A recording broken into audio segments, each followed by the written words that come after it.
You were out there before the sun rises, old sneakers on, dreams in your stride. Breathing deep, just taking it slow. Rain or shine, you still show. Maybe it ain't fast, maybe it ain't loud, but you're moving forward and that's what counts. Keep running, even when it's hard. One foot, one beat, one faithful heart. The road gets long, the days go quick, but years from now you'll be glad you didn't quit. It's not about pace, it's about the ride. Keep running, you're building your pride.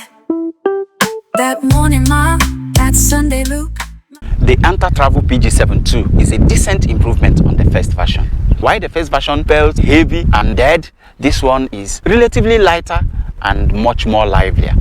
The first thing you will notice is that the shoes got lighter. While the first version weighed 356 grams in US size 11, these in the same size are weighing 334 grams. So these are 22 grams lighter than the first version.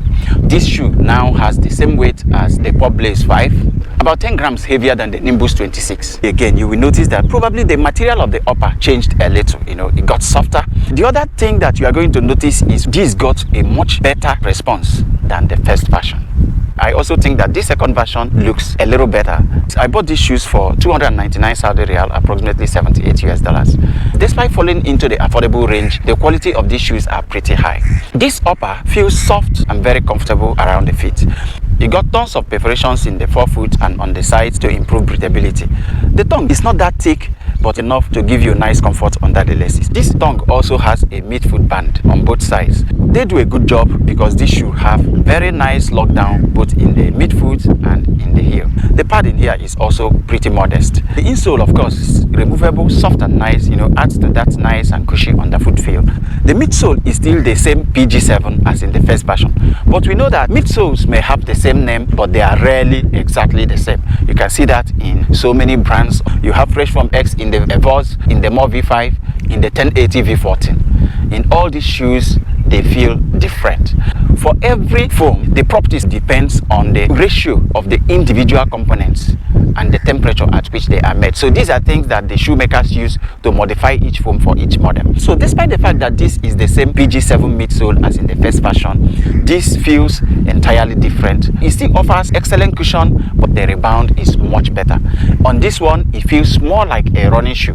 The stack height is not on their website, but the drop remains 6 mm. If I compare this with some other shoes, it's still in the range of 38 to 40 mm, and they give max cushion. There's almost full rubber coverage in this one, and the thickness of this rubber is quite impressive. So if every other thing holds tight, I guess you are going to get decent mileage out of this one. They fit true to size, excellent shoe length, nice shoe width. They labeled it here as 2 elast, but it didn't feel any much wider than other regular shoes like Duramo Speed 2. The stepping feel is good. But one thing I must warn you is that when you put this on for the first time, for me, the arch support felt like a lump under the arch of my feet, quite uncomfortable.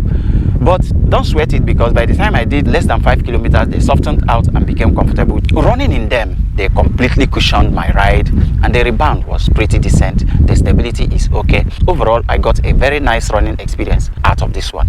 Compared to the first version, this is a huge improvement. The first version was heavy and unresponsive.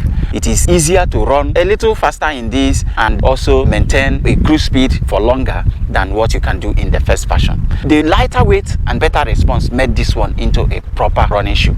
Despite that it is lighter than the first version, at 334 grams is still not a lightweight shoe. This is still a shoe that can be used for long, slow distance, probably up to a half marathon. I feel that this will be very comfortable. Despite the holes in this, the breathability is still not top-notch.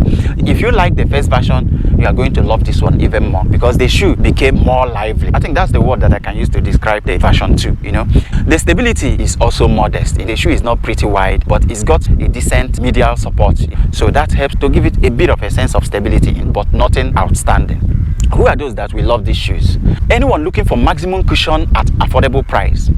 I think this is one shoe that you can look at, that you can use to do your easy runs, long, slow distance. They feel good, comfortable on the feet, and they also look good too. Nice for casual wear. If you have to choose between this and the first version, it is no competition at all. I think that's about it for this one, guys. Thanks for watching. If there's anything else you want to know about these shoes, feel free to hit me up in the comment section and I'll check and get back to you immediately. Thanks for watching, guys.